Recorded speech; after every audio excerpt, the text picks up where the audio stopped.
Doon sa ano, smart fiber. Click mo yung ano, smart remote. Smart. Tapos hanapin mo yung ano. Fiber setting.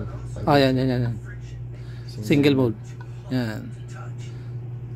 Okay na yun. Ito, save. Sige, save mo. Palitan mo na yung pangalan ng operator. New operator. New operator. Yan, sa'yo. Lagay mo sa'yo. Para may sarili ka ng ano. Para sa susunod na ano, tapos gawa ka rin dyan ng multi-mode.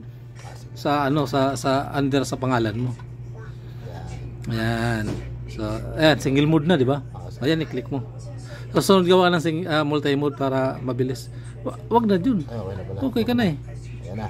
Oo. Ayan na. Test. Set reference na. Set reference ka under sa pangalan mo. So, ayan, SM na yan. Run wizard. Run wizard yun na. Yung pula.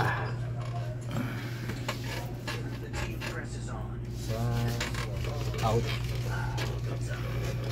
Out. Dito. Okay. Tumunog. Sir. Isa pa. Ito sir, wala nang pipilitin dito. Wala.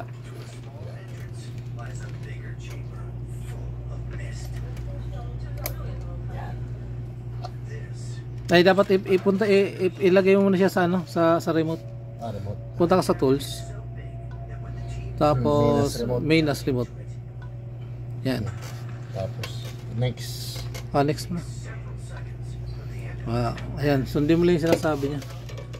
Input nito. Ito.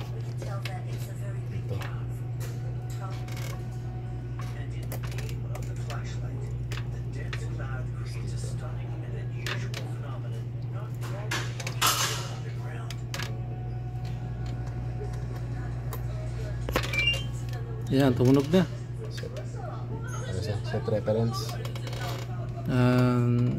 Set reference ulit.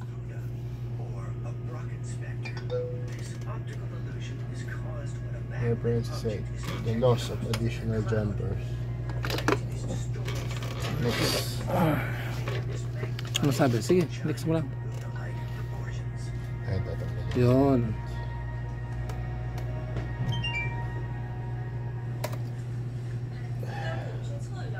Next. Yun na.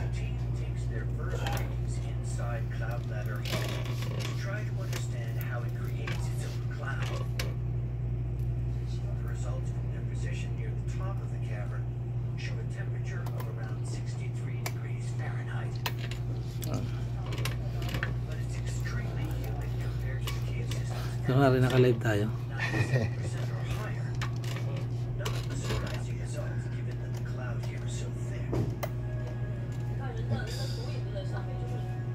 Yun, ipagdugtong mo daw siya. Gagamit ka na ng connector. Yan, diba?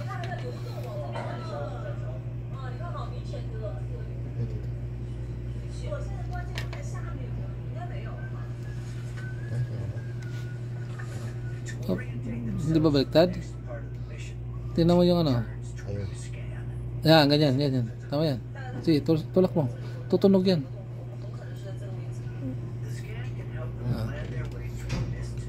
Okay na yan. Bale, pula sa itim, tapos itim sa pula. Yan, dapat tutunog ha.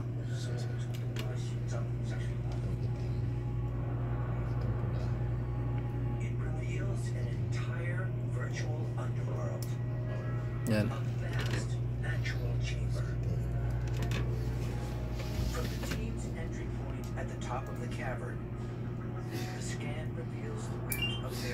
Yun, tumunog na.